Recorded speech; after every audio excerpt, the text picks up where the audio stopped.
जय Shri Krishna friends, welcome to Harimukund. आइए आज श्रीमद् भागवत पुराण के 10वें स्कंद का 67वां अध्याय शुरू करते हैं। इसमें द्विविद के उद्धार की कथा बताई गई है। राजा परीक्षित ने पूछा, भगवान बलराम जी सर्वशक्तिमान एवं सृष्टि प्रलय की सीमा से परे अनंत हैं। उनका स्वरूप गुण लीला आदि मन बुद्धि और वाणी के विषय नहीं है। उनकी एक एक लीला लोक मर्यादा से विलक्षण है, अलौकिक है। उन्होंने और जो कुछ अद्भुत कर्म किए हों उन्हें मैं फिर से सुनना चाहता हूँ। तब श्री सुखदेव जी ने कहा, द्विविद नाम का एक वानर था। वह भौमासुर का सखा, सुग्रीव का मंत्री और मेंद का शक्तिशाली भाई था। जब उसने सुना कि श्री कृष्ण ने भौमासुर को मार डाला, तब वह अपने मित्र की मित्रता के ऋण से उऋण होने के लिए राष्ट्र विप्लव करने पर उतारू हो गया। वह वानर बड़े बड़े नगरों, गांवों, खानों और अहीरों की बस्तियों में आग लगाकर उन्हें जलाने लगा। कभी वह बड़े बड़े पहाड़ों को उखाड़कर उनसे प्रांत के प्रांत चकनाचूर कर देता, और विशेष करके ऐसा काम वह अनार्थ देश में ही करता था, क्योंकि उसके मित्र को मारने वाले भगवान श्री कृष्ण उसी देश में निवास करते थे। द्विविद वानर में 10,000 हाथियों का बल था। कभी कभी वह दुष्ट समुद्र में खड़ा हो जाता और हाथों से इतना जल उछालता कि समुद्र तट के देश डूब जाते।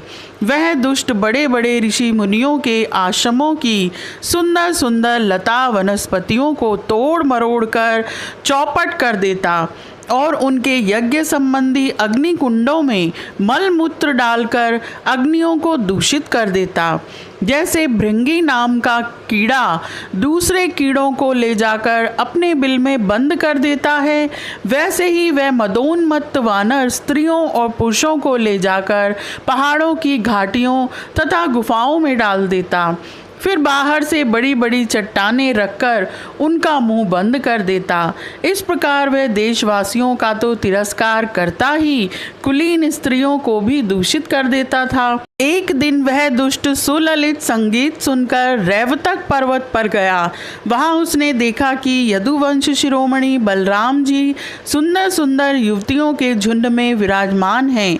उनका एक एक अंग अत्यंत सुंदर और दर्शनीय है और वक्ष स्थल पर कमलों की माला लटक रही है।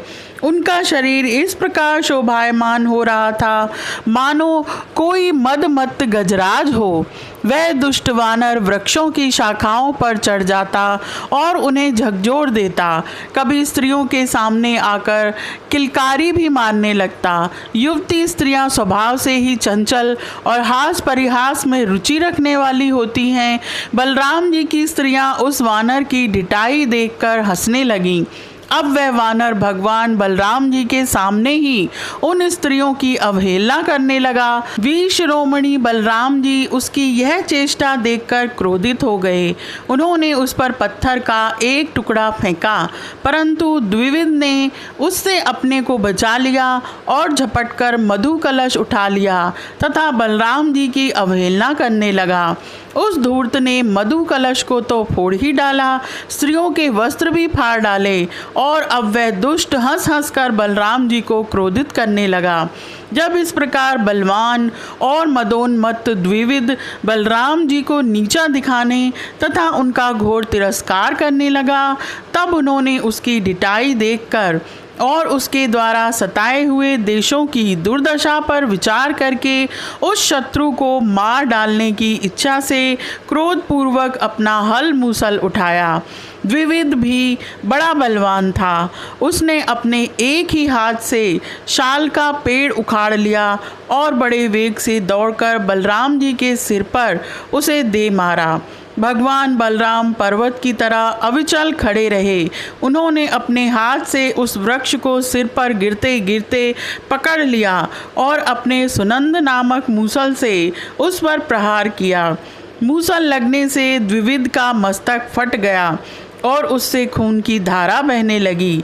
उस समय उसकी ऐसी शोभा हुई मानो किसी पर्वत से गेरू का सोता बह रहा हो। परंतु द्विविद ने अपने सिर फटने की कोई परवाह नहीं की। उसने कुपित होकर एक दूसरा वृक्ष उखाड़ा, उसे झाड़ झूड़ कर बिना पत्ते का कर दिया और फिर उससे बलराम जी पर बड़े जोर का प्रहार किया। बलराम जी ने उस वृक्ष के सैकड़ों टुकड़े कर दिए। इसके बाद द्विविद ने बड़े क्रोध से दूसरा वृक्ष चलाया, परंतु भगवान बलराम जी ने उसे भी शतधा छिन्न भिन्न कर दिया। इस प्रकार वह उनसे युद्ध करता रहा। एक वृक्ष के टूट जाने पर दूसरा वृक्ष उखाड़ता और उससे प्रहार करने की चेष्टा करता।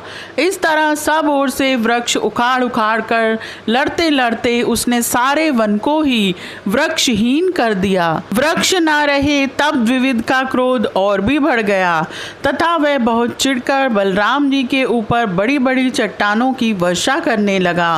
परंतु भगवान बलराम जी ने अपने मूसल से उन सभी चट्टानों को खेल खेल में ही चकनाचूर कर दिया।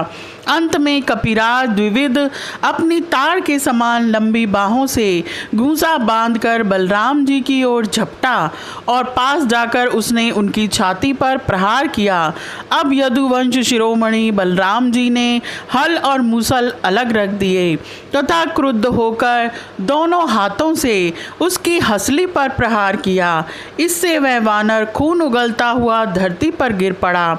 आंधी आने पर जैसे जल में डोंगे डगमगाने लगती है, वैसे ही उसके गिरने से बड़े बड़े वृक्षों और चोटियों के साथ सारा पर्वत हिल गया। आकाश में देवता लोग जय जय, सिद्ध लोग नमो नमः और बड़े बड़े ऋषि मुनि साधु साधु के नारे लगाने और बलराम जी पर फूलों की वर्षा करने लगे। द्विविद ने जगत में बड़ा उपद्रव मचा रखा था, अतः भगवान बलराम जी ने उसे इस प्रकार मार डाला और फिर वे द्वारकापुरी में लौट आए। उस समय सभी पुरजन परिजन भगवान बलराम की प्रशंसा कर रहे थे। यह अध्याय यहीं समाप्त होता है। आज के लिए इतना ही। Please like, share and subscribe my channel. Thank you.